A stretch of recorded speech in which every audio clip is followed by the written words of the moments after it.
God til Louise ude i kulden. Den 1. december er der rigtig mange mennesker, inklusive mig selv, som får frit lejde til at pynte op derhjemme med kravlenisser og musetrapper osv. Men faktisk kan man også godt kigge ud i haven, hvis man gerne vil bringe julestemningen lidt på vej. Og det får vi hjælp til i aften af Anne og Lulu, fordi det er I nemlig rigtig gode til.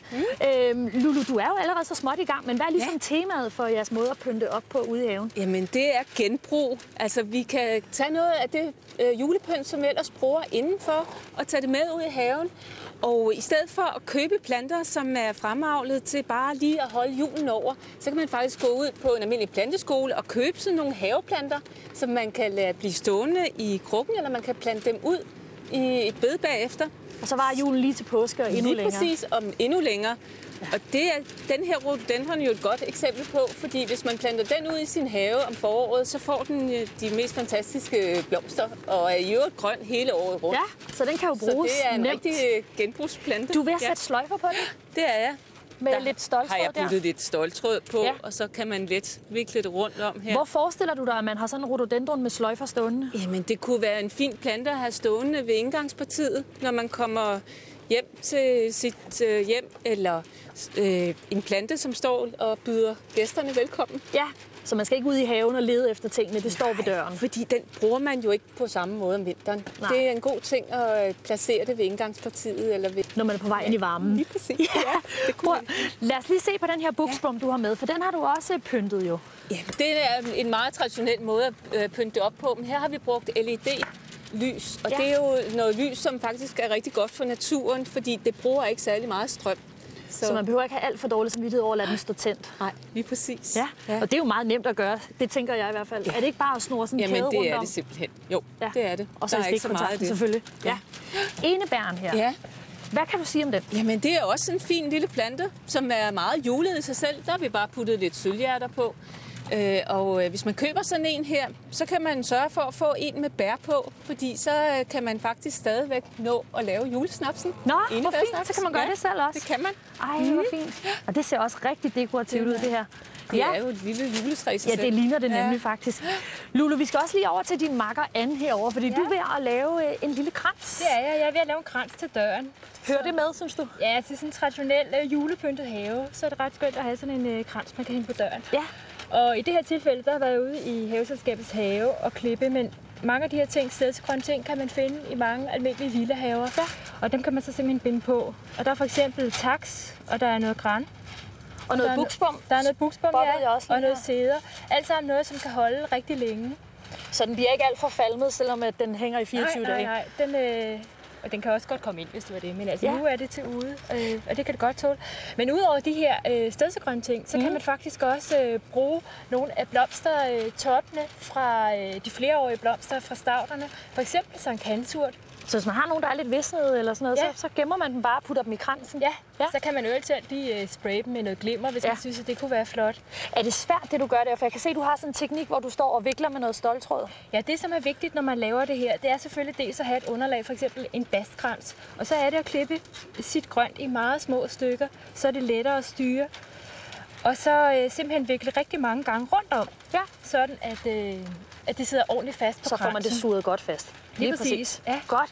Jamen, Anne og Lulu, foreløbig tak skal I have, fordi vi vender faktisk tilbage til jer. Og så skal vi se jeres idéer til, hvordan man kan lave sådan en lidt mere utraditionel havepyntning. Så foreløbig tak, så vender vi tilbage. Ja, tak.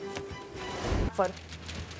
Og så er vi tilbage udendørs her i den, kan vi godt sige, pivkolde, men smukke vinteraften. Og før så vi på traditionel havepynt, og nu skal vi se på den knap så traditionelle havepynt. Og Lulu og Anne er med os fra haveselskabet stadig, og vi står ved noget sølvgræs, eller hvad er det her? Ja, det gør vi.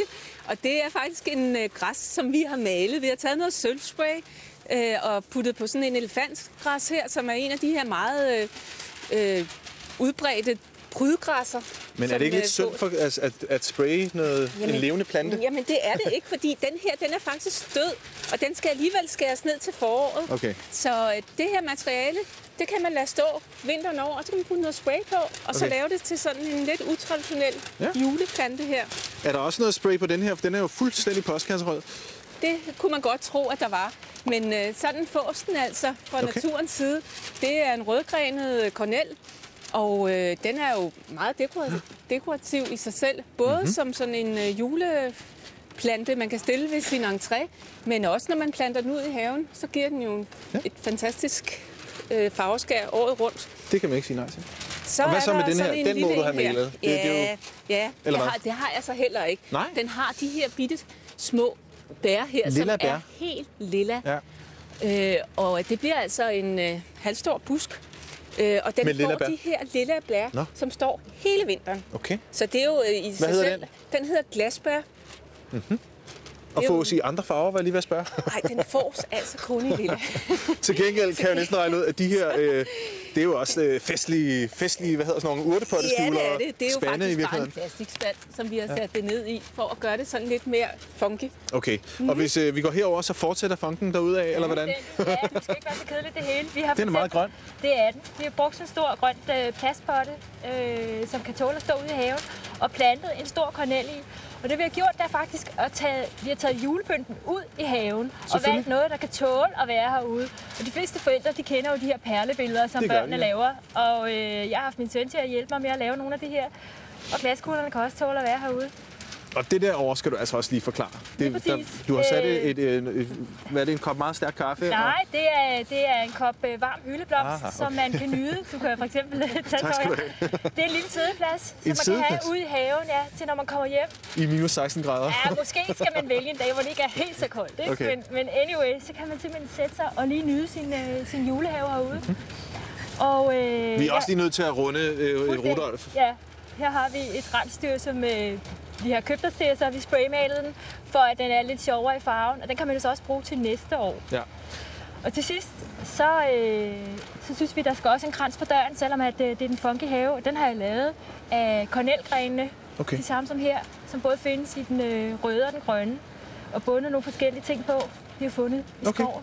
Jamen, tusind tak for besøget og alle de gode råd. Jeg er sikker på, at der er rigtig mange haveejere, der er blevet rigtig inspireret. Tak skal I have.